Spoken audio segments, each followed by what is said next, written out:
to be here, actually. Like Brad said, we have a long history. They were with me when I was not a Christian. They were with me when I became a Christian. They were with me when I felt that God was calling me into youth ministry, and they were with me at NYC when I felt like God was calling me to work with victims of human trafficking. And at that point, I was about 16 years old. I'm glad that he kind of talked about my age. The last time I did a presentation like this, this really sweet lady came up to me and she was like, "So are you one of the girls that you work with?" Because she thought that I looked so young. And I said, "No, I'm an adult and I don't live there." So that was pretty funny. So I'm glad that I am 24 years old. I am an adult. I do look young. I do know that. So, but it was wild because when I accepted that call to work with victims of human trafficking, I was thinking it's overseas, and I had this dream of creating homes over in East Asia that would be for victims of trafficking, and that was my idea. That I was like, okay, that would be so cool. And then I went off to college, and it just kind of fell to the wayside. And I was like, okay, I'm thinking of all these other things, learning about all these other different kinds of opportunities. And then when I graduated in 2017, May of 2017, I was like, okay, I really have no idea what I want to do. I have no idea. After all this time in college, I was like, well, what is it that I'm supposed to do with the rest of my life? I'm not really sure. And I was interviewing at churches, and I was like, something's wrong. I don't know what it is. I just was like, this is not for me. And all of a sudden, through the strangest connections, I found out about Grace Haven. I sent in my resume on a Monday night at 6 p.m. I got a call at 8 p.m. seeing if I could come in and start training and see if they could interview me at the same time to see if they actually liked me and wanted me to work there. And then I began full-time about a week and a half after I graduated from college. At the time, I was 22 years old and had no idea what I was doing or what I had gotten myself into. And 2.5 years later, I still don't. And so, I mean, it's been a pretty wild ride. It was a real gift, though. God was like, this thing that I placed on your heart almost 10 years ago has come full circle. At this point, I've worked directly with 36 girls.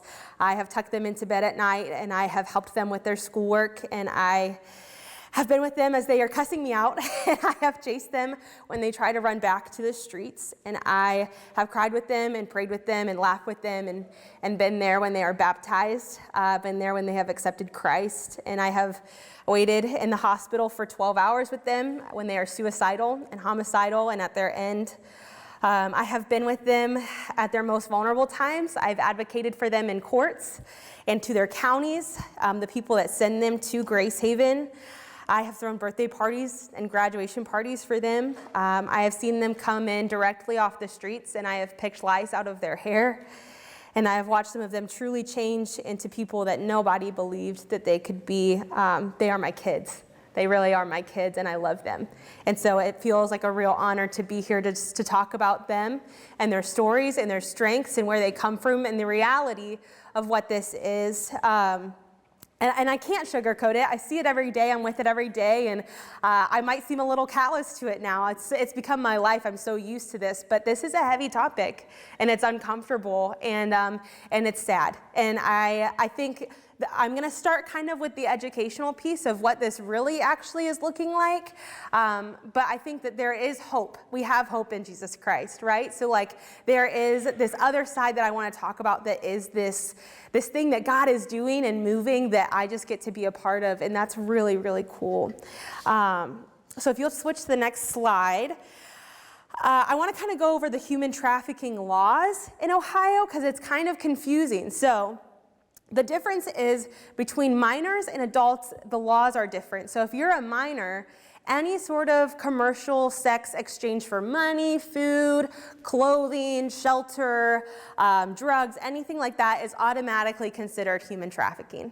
So even if it's just a one-time exchange, even if it's just for a month, even if it's somebody doing it on their own, if they are under the age of 18 federally, they are still considered victims of human trafficking because they are not at the age of consent. Whereas when you're an adult, you have to prove either something called force, fraud, or coercion. You have to prove that this was against your will in some way.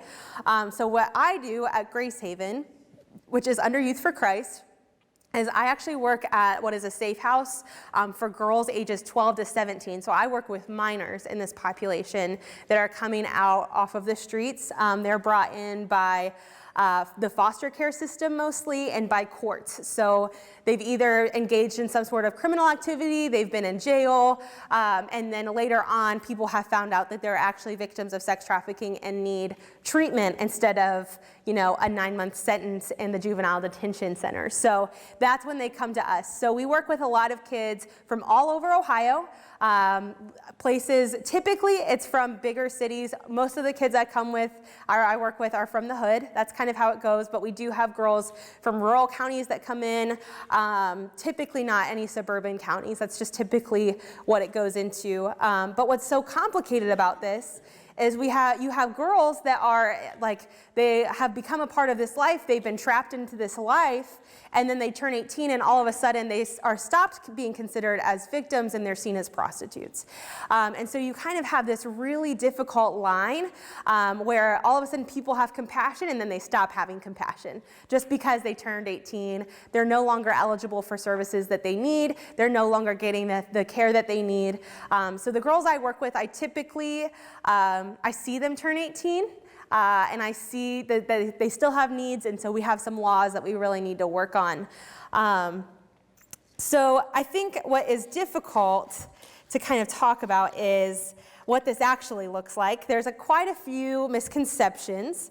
So I want to say DMST is an acronym that I'll use, and it stands for Domestic Minor Sex Trafficking. So that's just kids under the age of 18 that are being sex trafficked in the United States. And so this can look like anything. This can look like prostitution, stripping, pornography, anything like that. Under the age of 18, it's sex trafficking. But some of the things that people think is that it's like the movie Taken. Who's seen the movie Taken with Liam Neeson? Right? A lot of people have. Most of the time that's like the media portrayal of what this looks like, and it's completely inaccurate. So I want to clarify by saying that. It is typically people think, oh, kids are getting kidnapped off the streets and thrown into white vans and are being sold for slavery and all these things. And although that is, I'm not saying that's impossible. It ranges from about 1% to 3% of all sex trafficking cases. So I have never seen a girl that has come from that. It's just not how it looks. But when you have these portrayals of that, people are looking for the wrong thing. People that are trying to help are seeing this, and they're like, I don't see that anywhere. And that's because it's not really happening that frequently. And so another misconception is if you Google child sex trafficking, the first image that actually pops up is a young girl, and her hair is in front of her face, and she has handcuffs, and her mouth is duct tape. It's very graphic, very sad. And this is also not what it looks like. I think that might be how some of my kids feel internally. But again, these are kids that are coming off the street and have been living in the streets for years. So they are not weak, and they are not wanting help. They are not there for help. They have lived on their own and survived on their own. They have never had safe adults take care of them. Typically the kids I work with, you would consider as orphans. They are forgotten children of our counties and of our state. But they are tough as nails. They will beat you up and they will let you know. They do not want to be at Grace Haven when they first come in. They do not trust people. Their guard is so high. Everybody they have ever known has hurt them, right? So every officer has treated them like a criminal, and every adult or social worker has treated them like they're doing something wrong, and they're just trying to survive, and they've always been able to provide for themselves, right? Or somebody has provided for them, and it's in a way that is so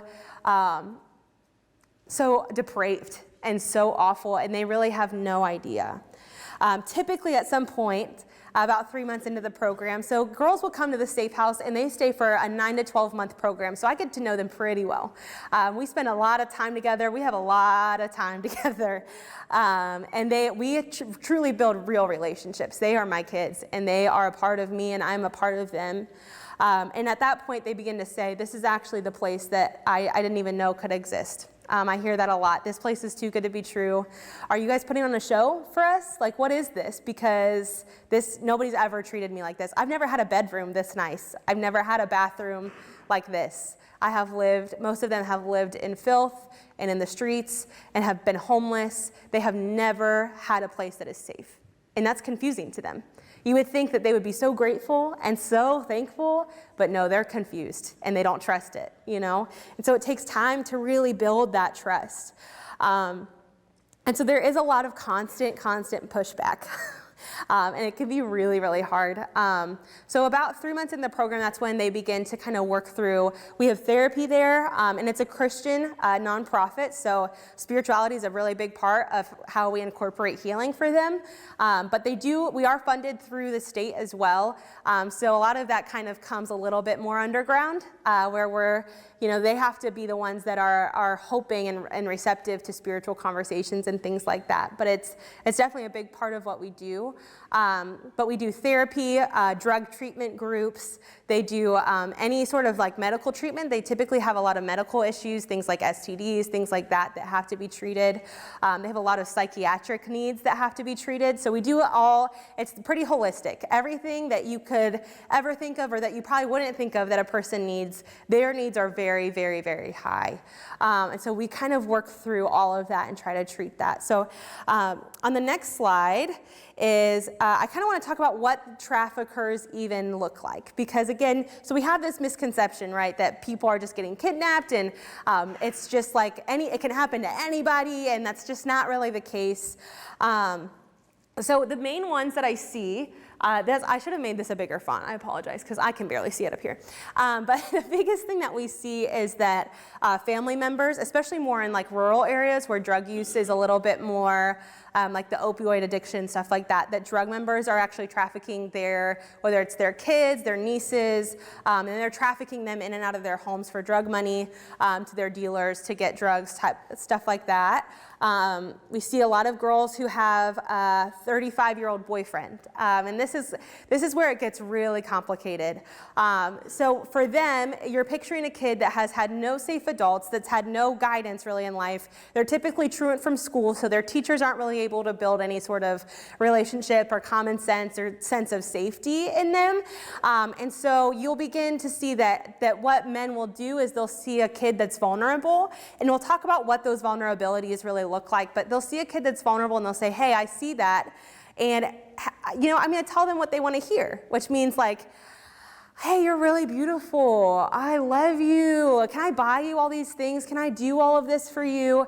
And they begin to brainwash them into thinking that they love them. I have talked to so many girls who are like, no, Michaela, you're wrong, you don't understand, he loves me, we're in a mutual relationship, and she's 13 years old and he's 35 years old.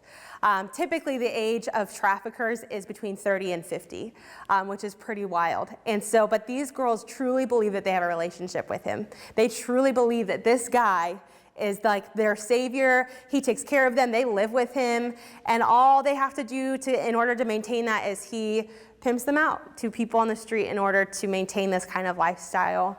And so the term for that is trauma bonding, which is what confuses people, especially even in just like domestic violence abuse situations, is actually people become bonded to the people that have abused them and trafficked them because they've been in such high stress situations that their brain actually becomes totally like bonded and almost addicted to this person that is hurting them. So especially if you're a kid that has nowhere else to go, this is what I need. This is my savior. And yeah, he hurts me and he is violent towards me and he might rape me, but this is all I have. And so even girls you'll see that are in recovery, it's just like addiction. They're like, I know that this is weird and this is wrong and I'm learning that now, but I still could run away tomorrow and go back to this man. And I don't know why. And so a lot of the therapy that we do is trying to rewire their brains so they understand what's actually happening. And that can take a lot of time. When I say 9 to 12 months, it's typically by the 7th or 8th month that they're starting to realize those things about themselves, what has happened to them, and are coming to terms with that.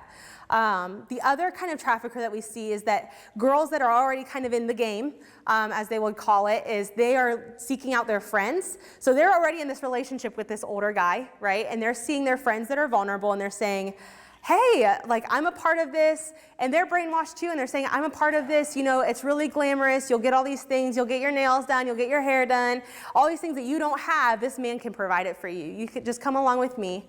And they're also grooming them. So we're seeing it not just with boyfriends, but with peers, and with family members and older adults. And the last one that is very confusing to people is something that we call survival sex.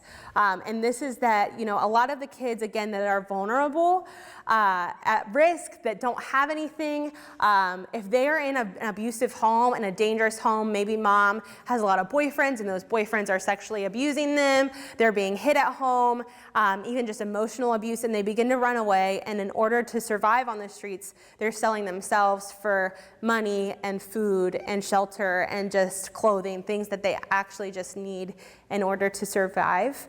And so we see a lot of those. Those are all the cases that I see. And sometimes they overlap with each other. Oftentimes they overlap with each other.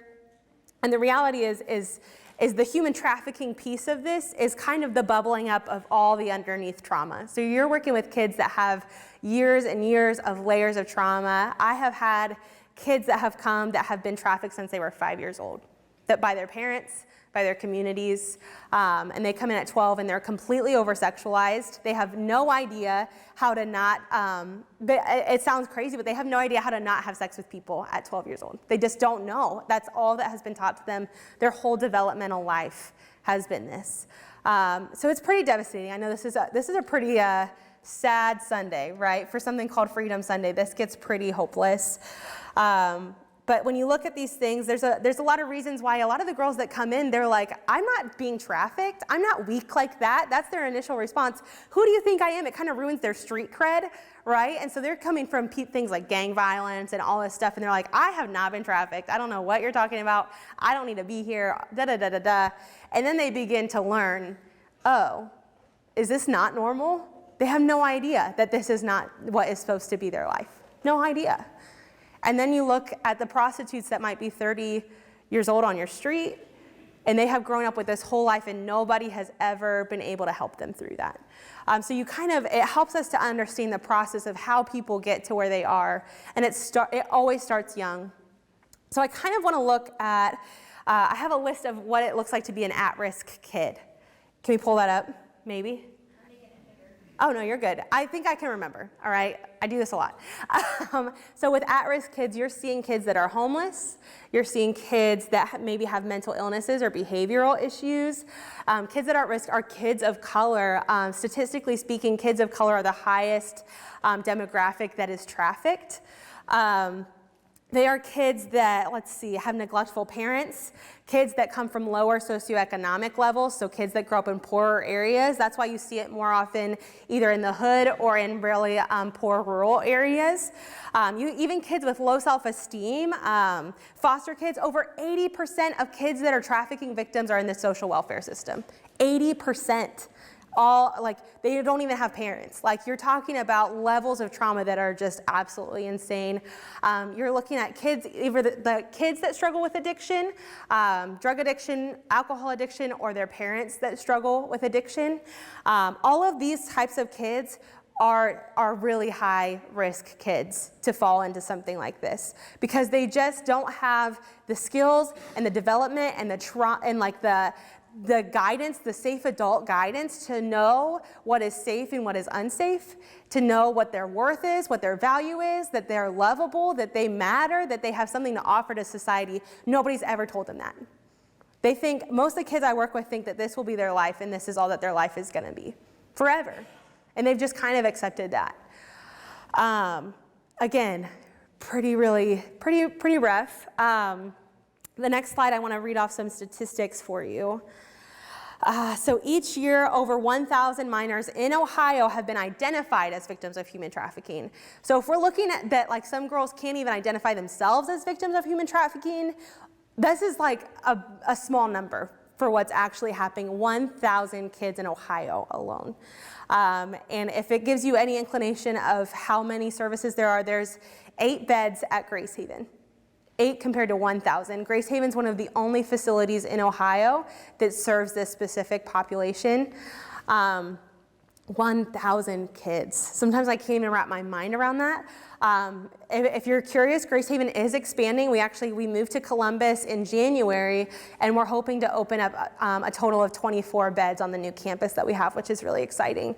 But again, that takes a lot of resources and a lot of time to kind of develop that, and sometimes I feel like we don't have enough time. It's pretty urgent.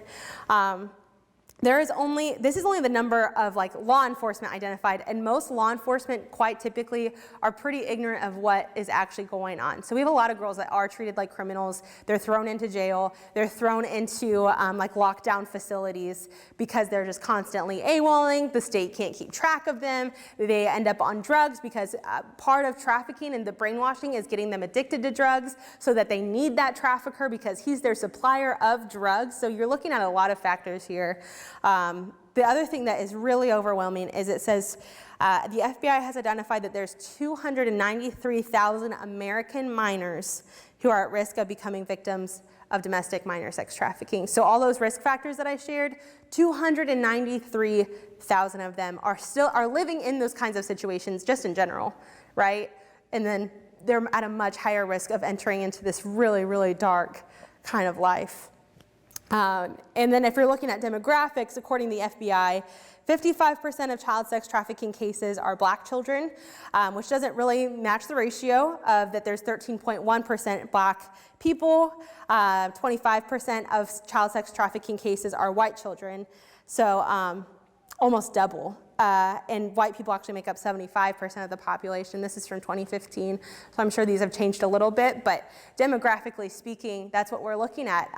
People that are marginalized, oppressed, people that are, maybe their parents are illegal immigrants, they are at such a high risk for this that it's happening just like so fast that people can't keep up. It's really, really pretty crazy. And the average age of entry into the commercial sex industry, just in general, is ages 12 to 14. So the average age we're seeing is 13-year-old girls. That's typically what we see, 13-year-old girls. So our house is only licensed for 12-year-old girls to 17. We've gotten referrals for girls as young as 10 years old that are in this life, that this has happened to them. And so, that's a lot. That's a lot, right? You know, it's my day-to-day, so sometimes even I forget, and as I was driving here, I was like, Lord, will you just humble my heart to just be sobered enough to remember the gravity of what this is, because it's a big deal. It's a really big deal. The other thing I want to talk about is how it manifests itself. So on the next slide, the more you learn about trauma and how it affects the brain, especially with kids that have like such an extreme level of trauma, you're seeing intense mental illness issues at so young. We work with girls that have bipolar disorder, that begin to show like schizophrenia traits, things like that, because their brains have been just so under so much stress for so long, for the majority of their life, and in so much trauma, that their brain almost has to separate themselves from reality, because the reality is just like so overwhelmingly like too much. I see a lot of intense anger, and when I say intense anger, I mean like punching holes in the walls, throwing furniture, throwing computers, just like fighting, just things like that, because they are just so angry. And most of them, so it's kind of like when your 4-year-old throws a tantrum and they're screaming and you're just like, oh my gosh, will you please calm down? This is too much.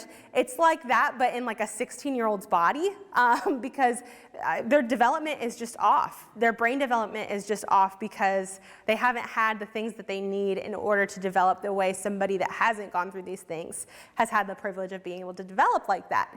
So you have girls that are more destructive, much more stronger, and they really are pretty strong. wrong, and they can get pretty violent because they just don't know how else to identify their emotions. It's like they can't say I'm sad, they can't say I'm depressed, they can't say I feel anxious. They're just like, I'm always angry. That's like the first emotion we see within that like 0 to 3 month period when they come in, is they're just angry.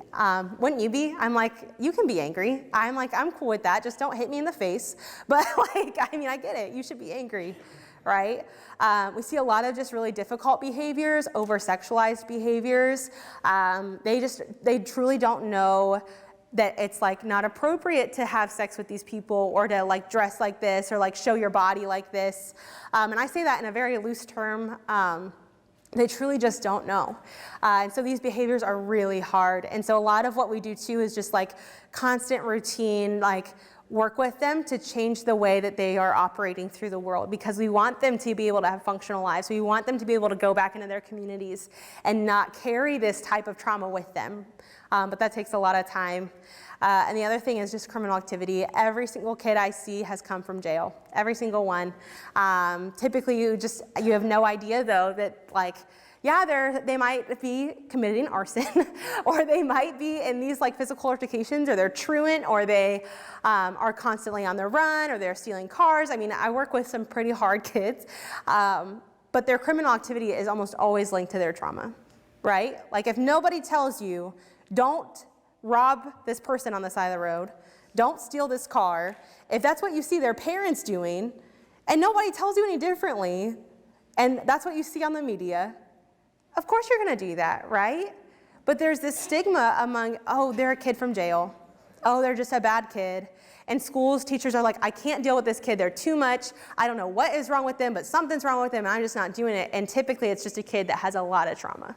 A lot of trauma. And those are the kids that we kind of get and that come to us. And so, let's see, what time is it? That's some heavy stuff, right? Sometimes I'm like, wow, that is just a lot. And it is, if I'm being completely honest. Today it feels a lot heavier. Tomorrow I have to attend a funeral of one of the kids it's one of my kids, and she died of an overdose. She's 18 years old. She just turned 18. I saw a post on Facebook.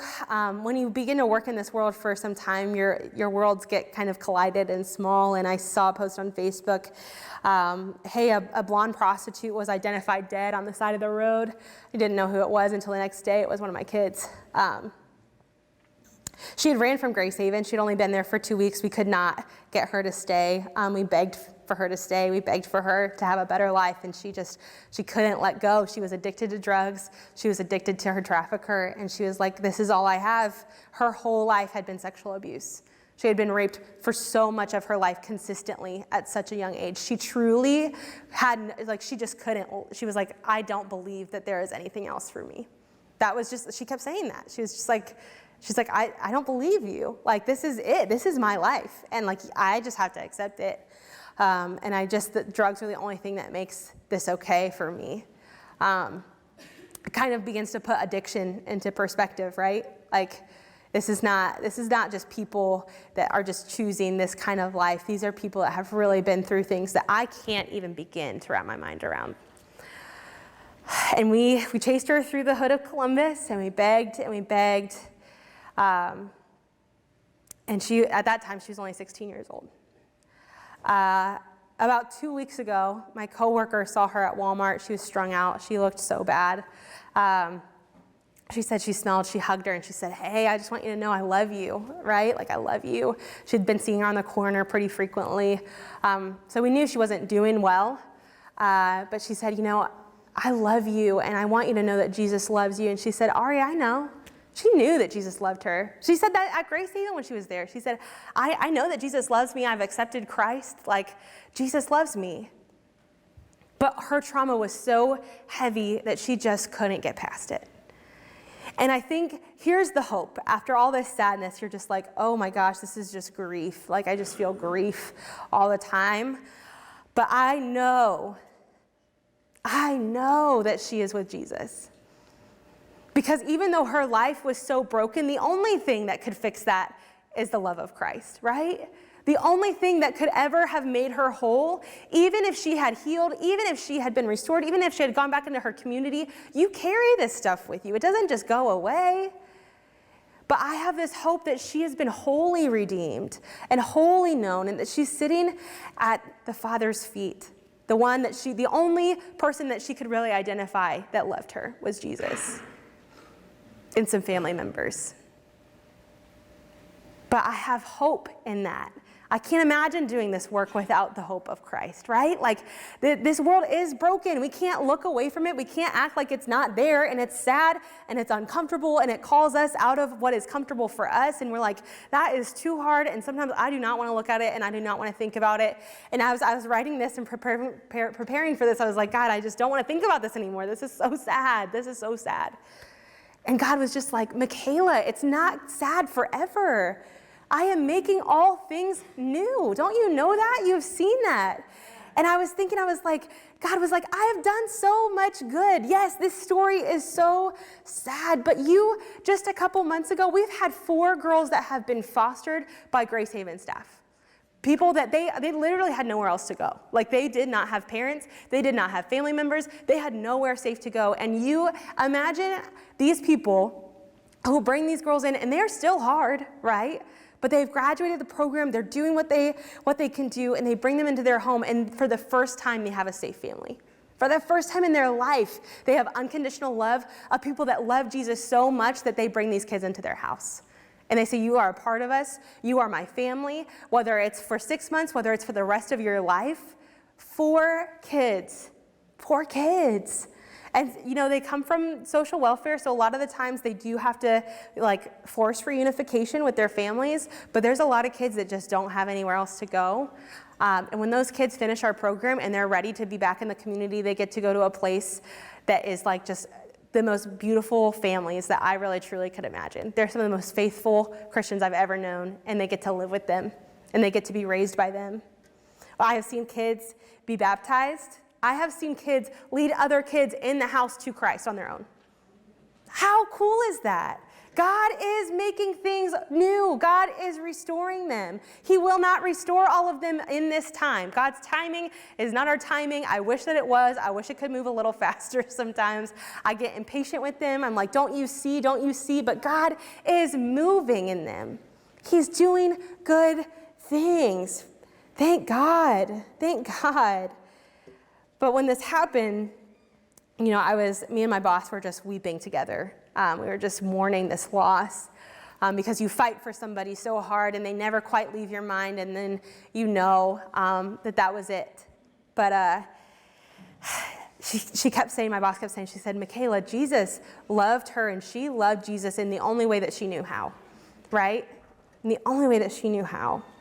And it puts into perspective that this is life or death for the kids that I work with. For the kids that you might see in your communities and you have no idea what's going on, this is life or death.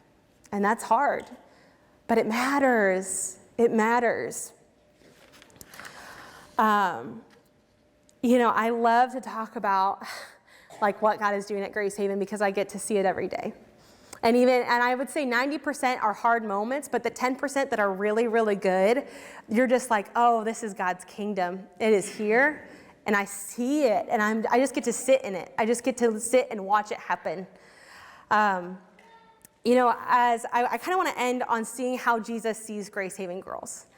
One of the most uncomfortable stories and things that I've ever witnessed in my life.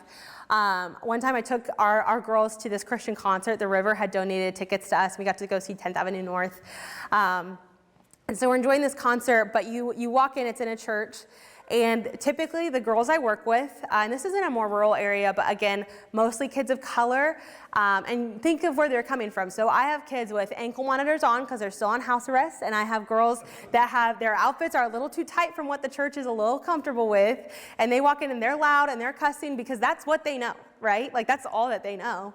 And so they're just being themselves, walking in, excited to enjoy this concert.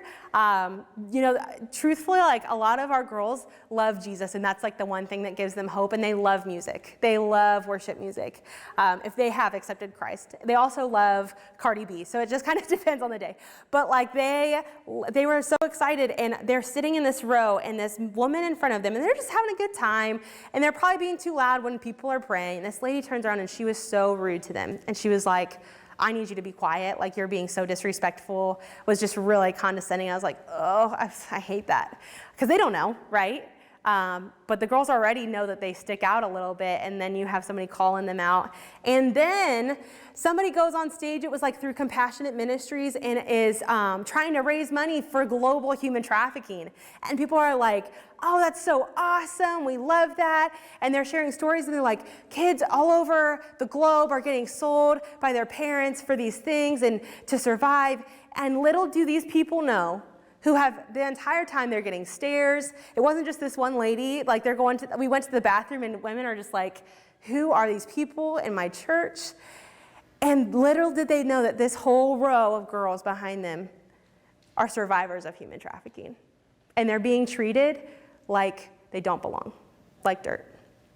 And I just remember feeling sick. I was like, I don't know if we should leave. I don't know. I just was angry. I was just like, how dare you talk to my kids like that? Like, I was protective. But that is kind of the reality, is we forget when we see people that are different than us. But it's no secret that in the Bible, Jesus loved prostitutes. And that's an uncomfortable statement to even say sometimes. We're like, that's a little sticky and weird. But Jesus ate dinner with prostitutes frequently. They were his friends. And even sometimes, as I was reflecting on this, and I was like, Jesus, what do you say about our Grace Haven girls? What do you say? And I think about that a lot. And something that I kind of used to hear growing up at like big revivals and things, it was like, if Jesus can love prostitutes, he can love you too. And it's like, I'm realizing now, how messed up is that? If he can even love these measly people, he can love you? How arrogant are we to think like that? And I wonder if we stopped seeing things through our own lens, our own worldview, our own society. I grew up in Westerville, Ohio. I grew up in suburban Ohio. I am privileged. And if we stopped seeing them as, oh, I'm the savior that comes in, I'm not. Most of the time, I have no idea what I'm doing. Thankfully, I just have to build relationships with them, and that's really fun. But this work has taught me to see people as more than just the blonde prostitute found on the dead on the side of the road, because she was more than that.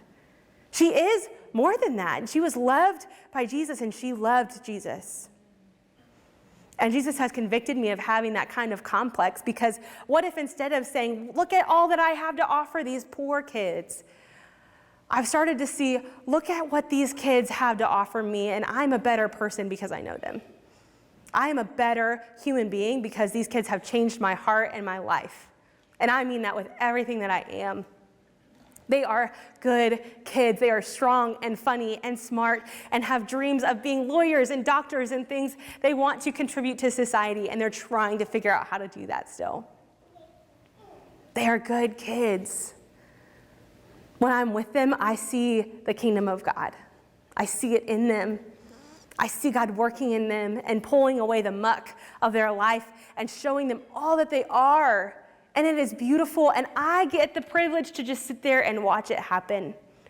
I get the privilege of just reminding them, hey, you are worth more than this. You don't have to live like this. Let me show you, let me give you what you need, because God provides it. God has provided for our ministry to be able to do that, and I just get to be a part of it. And truthfully, nothing reinforces my faith more than when I see victory for these girls. Because there is nobody else that can bring victory to this kind of brokenness than Jesus Christ. And I believe that, and I've seen it. It's the only answer. I can give them all the resources, all the tools, all the help, and they need those things too desperately. But without Jesus Christ, there is no full healing. There is no hope. I want to end with this passage. And I've told you I put my preaching hat on and it might go a little long, and I'm sorry. Sometimes I can't stop myself. So you'll just have to keep sitting here and listening to me. But this is one of my favorite passages when I think of like, what is hope for these kids? Because sometimes I don't know, and oftentimes I forget. And if you look, it's Luke 8:22-39, and this will make no sense to you until I explain it, so just bear with me. But I want to read this. So it starts out, one day Jesus said to his disciples, "Let us go over to the other side of the lake." So they got into the boat and set out. As they sailed, he fell asleep, and a storm came down on the lake so that the boat was being swamped, and they were in danger. The disciples went and woke him, saying, "Master, Master, we're going to drown." And he got up and he rebuked the wind and the raging waters, and the storm subsided and all was calm. And Jesus looks at them and he says, "Where is your faith? Where is your faith?" And they're just amazed. And they ask one another, "Who is this? He commands even the winds and the water, and they obey him." So they go through all this chaos just to get to the second passage. They go through all this. Jesus is like, "We're literally going to be fine. Calm down." But it's chaos, right? It's just a storm. It's not a good time. So they sailed to the region of Gerasenes, which is across the lake from Galilee. And when Jesus stepped ashore, he met a man that was demon-possessed from the town. And for a long time, this man had not worn clothes or lived in a house, but had lived in the tombs. And when he saw Jesus, he cried out and he fell at his feet, shouting at the top of his voice, "What do you want from me, Jesus, Son of the Most High God? I beg you, don't torture me." So I want to pause. And I think that this is so eye-opening to me because just a second ago, the disciples are like, "Who is this? We're unsafe." They're in the presence of Jesus and they feel unsafe. And Jesus goes to the tombs, which is where Jewish people were never supposed to go because it's dirty and it's gross and it's unclean. And that's not what you did as a good Jew. You did not go to the tombs. And if you did, you needed to spend like a lot of time in the wilderness so that you could become pure again. And Jesus steps right in confidently after all this chaos, and he meets this man who has been completely ostracized from the rest of society because he's there in the graveyard naked like a crazy person and is just going, and Jesus walks up to him so comfortably, and the demon-possessed man immediately recognized who Jesus was. Immediately. And sometimes I think our perspective is so skewed when we look at people that are deemed as prostitutes or lowly or poor or the outcasts of society that have nothing to offer. And they sat with Jesus at the table, and his own disciples can't even recognize him. They don't even know.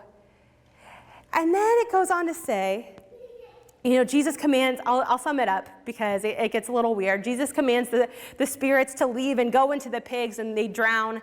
And, people come out from the society and they're like, "What the heck is going on? This is weird. I'm afraid." They leave because they're afraid of what Jesus is doing. And as these people that are normal in society, that have all these things, are afraid of Jesus, the demon-possessed man is laying at Jesus' feet. He's laying there. And Jesus said, "I've healed you." And Jesus is not afraid of this man, and this man is not afraid of Jesus. And when I look at the girls that I work with, I think that their faith has such an incredible strength to it because they will sit at the feet of Jesus when some of us in the church can't even recognize when Jesus is right in front of us. We don't even know. We don't even know. And so then they all leave, and the man, he wants to go with Jesus. He says, "Let me come with you. I just want to be with you." And Jesus has so much faith in this man. He says, "No, you stay here, and you witness to all the other people that can't believe in me." And sometimes I think, what a gift it is, because their story, when used for the kingdom of God, the kids that I work with, their stories are way better than mine because Jesus is with them. And I think it's so interesting because it's like Jesus is already at the table with the prostitutes, and he's already in the kingdom of God, and they're already a part of it, and the tax collectors and the sinners and the outcasts. And if you want to be a part of it, you can pull up a seat at the table, but the prostitutes are already there, right? They already know him, and they're a part of him, and he is a part of them. They are friends. How quick are we to look at the girl with an ankle monitor on that walks into our church and thinks she doesn't belong? But you don't know her story. I love the song that they played. It was perfect at the very beginning with the music video. You don't know. Only God knows what this child has gone through. But we tell them, whether it's in the way that we look at them, the way that we view them, even just in our own minds, that they are not enough and that they don't deserve to be at the table. People always ask me, they say, like, "What can I do?" this is really sad and overwhelming, and I feel like I should do something, and what can I do? And the first thing I always say is change your heart. Because you cannot walk into a room with these kids and have a heart that is judgmental, and have a heart that does not like words that make you uncomfortable, because they're gonna say them. And you have to ask, what is it about them? What is it about them that they can teach me? Because they can, and they will, and they'll tell you all about yourself very openly. They don't shy away from that. I've been told many things about myself that I did not want to hear by Grace Haven girls, but it made me better, actually. Be compassionate. For the love of all that is good, be compassionate to people, not because they're victims of human trafficking, and that seems really sad and awful, but be compassionate because you don't know who is and who isn't. You don't know who is struggling, who has been through what, who has been through all these things. You don't know. I didn't know. I have looked at so many people and made assumptions about their life and how they got to where they are and all their brokenness, and thinking that I'm above them, when all of a sudden I realize that God is working in their life, and I am so prideful that I can't even see God. The kingdom of God is over here at the table with the prostitutes and the tax collectors, and it is a gift to be able to pull up a chair and to watch it happen, because if the first shall be last and the last shall be first, that's the kind of world that this is, because they are the last. And they're seen as the last by the rest of society.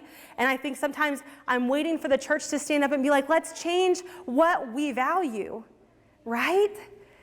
Because we're living in societal values, and we're putting them a part of the church. And then we don't let the prostitutes be at our table, but Jesus is at their table. He is at their table. So be compassionate, be empathetic, be kind. If you have extra money, give it away. If it's any consolation, 100% of Grace Haven staff donate to Grace Haven. And we don't make very much money. But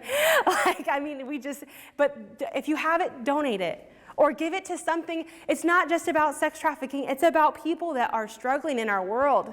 People that are hungry. People that have nowhere to lay their heads. People that are homeless. If you have extra, give a little bit away.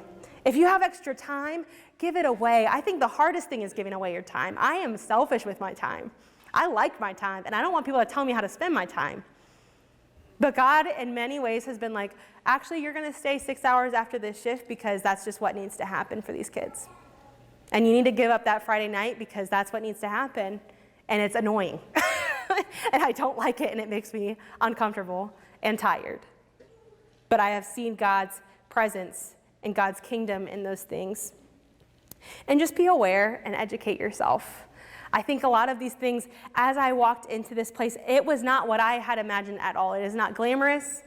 It is not cute. It is nothing to really see. It's just hard. I mean, it's just hard. Day in and day out, it's hard. But educate yourself on what it actually looks like, on what actually is going on in your community. Because I can guarantee that even in rural places like this, there's probably a whole circle of sex trafficking going on right under your noses. And oftentimes what I've seen in rural areas is that it's people in power, people that are the judges and the police enforcement, not that it's everybody, don't get me wrong. But there is corruption in smaller towns like this. And you need to know what's going on. Because they're the kids in your schools, they're your neighbors. They're the people that are probably living on the wrong side of the tracks. Maybe that's where you live too, that's great. But educate yourself. I have pamphlets on things that you can do, pamphlets on Grace Haven, ways that you can get involved right here in your communities, because it is everywhere. But it's not hopeless, right? Our kids are not hopeless. The people that we think are broken and too far gone in our communities, they are not hopeless. Be among them. It will make your life better.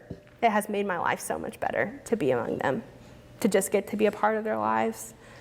So I'm going to pray.